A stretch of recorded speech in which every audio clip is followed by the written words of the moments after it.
Hi everyone, welcome back for another video on the Brush by Brandy YouTube channel. My name is Brandy and this week we are going to be working on this little piece that's behind me. It looks little, but it's actually got quite a big size on it. This is a little jewelry armoire and I love how this one comes together. The finish on it is absolutely beautiful. There's more detail in it than you can see right here in this photo. These colors are absolutely stunning. We're going to be doing a layering technique. We're going to be using some dripping. It's actually a little more boho than you might expect it to be. And then this transfer is a new transfer from Redesign with Prima and it fits it perfectly. So I'm thrilled to be able to show this one to you guys. I hope you enjoy the technique that's on it, and working on a little bit smaller piece is always fun too. So stick around you guys and let's get started. I bought a large collection of jewelry boxes from a local collector, and this was one of them. It's a fairly large piece, and I think this is a perfect opportunity to do something fun that I might not do on a full-size furniture piece, but that I can do on a jewelry box no problem. It's kind of like decorating a bathroom in your house. Sometimes you're less scared to do things that are a little more brazen because it's a smaller room. That's kind of how I feel about jewelry boxes also. They're also really good practice for full-size furniture pieces because they're smaller. You can experiment on them. Sometimes they do take as long as doing a full-size furniture piece because you have to take them completely apart, but they allow you to really play around with your finishes. So if you're hesitant, pick up a jewelry box and practice what you're thinking on that. And I also have had this thought that I thought it would be fun to do some like mommy and me furniture pieces where there's a full-size dresser and then a smaller jewelry box that matches it. Okay, but enough about bathrooms and mommy and me furniture pieces. It's time to get some work done. This box was actually made by Bombay & Company, and these are notorious for having these really high gloss finishes. So I cleaned this really well and gave it a thorough scuff sanding, and then it's got a white primer underneath. This is a white primer from Wiesel Paint. That's a stain blocker and a gripping primer in one, and I'm using it in this case for the gripping properties. For this piece, I'm using paint from Daydream Apothecary, and this plum at the bottom is a color from my collection, the Cozy Home collection from Brush by Brandy, and this one's called Poison Ivy. I'm combining this with C'est La Vie, Garden of Eden, and Karma. I start out by applying the solid plum color at the bottom, and then I'm going to layer the C'est La Vie, Garden of Eden, and Karma at the top in kind of a random order. This is just my base coat, so I'm not going to do anything with them at this point other than try to get coverage over my white. I'm working with two brushes here. I'm using smaller brushes from Klingon, and I'm layering the greens in kind of a random order at the top, and then I'm going to brush the plum up right into them. It's great to have different size brushes for working on smaller pieces like this. This is when they really come in handy. Layering the greens and the blues is going to create this nice deep rich teal, and it's going to have a lot of depth and dimension. So this is a scary phase. It's going to look terrible at this point. You're going to wonder what you're doing, but just trust the process. For the second coat, we're going to repeat the same process we used on the first coat, only this time you want to make sure you have your spray bottle handy. I did give my piece a light sanding just so I've got a nice smooth surface to lay my second coat on. I'm going to repeat the process of layering my blues and greens over the top. Now I'm not going to repeat them in the same order I did on the undercoat because remember, I want layers on this. I want each color to have contrast with what's underneath it so that all these colors peek through when I apply the water. The nice thing about working on a jewelry box is I can flip it and turn it any which way that I need to and move it any direction, and this helps me to allow the water to move a little bit. I also applied a little bit of vinegar, and what the vinegar does is it causes the paint to separate in a different way than just the water does, and it's going to create this sort of veining in the drippy look that I'm going for on this. I'm going to apply a fresh layer of my plum color at the bottom, and then I'm going to brush them up into each other in the center, and then when I apply the water, they're going to start moving together in the middle. I'm not doing any blending on this one. I'm actually going to let the paint and the water do the work for me.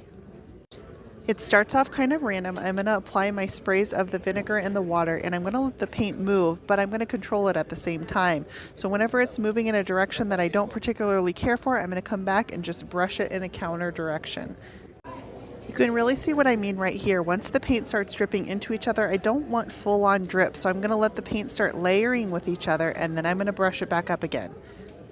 This is my second coat of paint, and one thing that I've learned with the Daydream Apothecary paint is it does have the ability to reconstitute a little bit easier than some other paints, and it makes it ideal for these layered finishes. But it also means when you want to add a lot of water to it, you need to make sure you've allowed adequate dry time for your original base coat. So that original base coat, my first coat that I did, I made sure that I let that dry at least overnight before I came back to do this.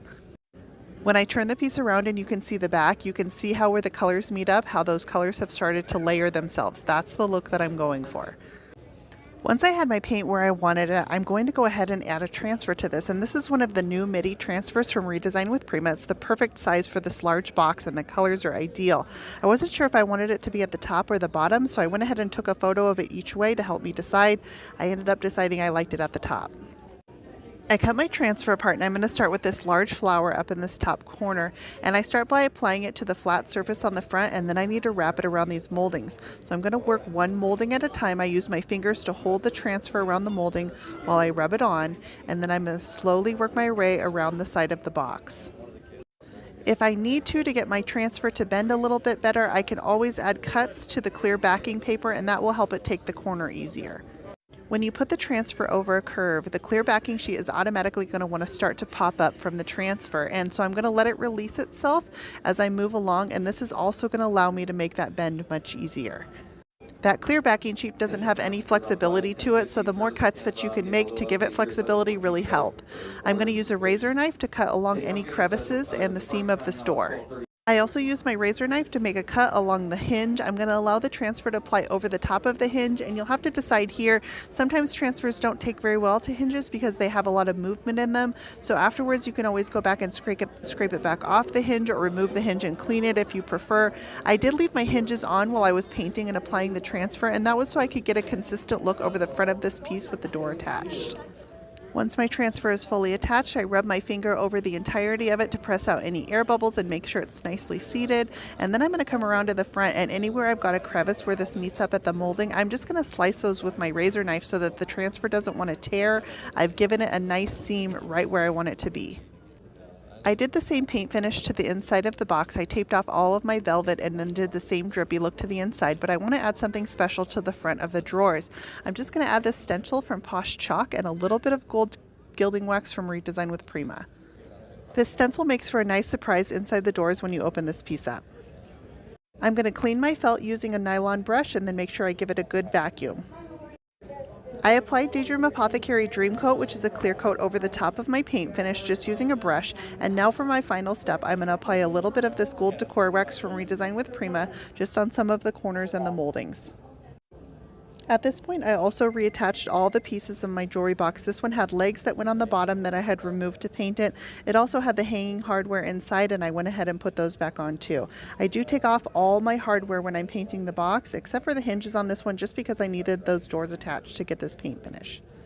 This piece is done. I really like the finish on this one. It allowed me to just play around with some paint and let me do a finish I might not normally do. This piece was perfect for that. You guys, you can find links for everything I use in the description for this post. If you enjoyed this video, I hope you'll click that subscribe button.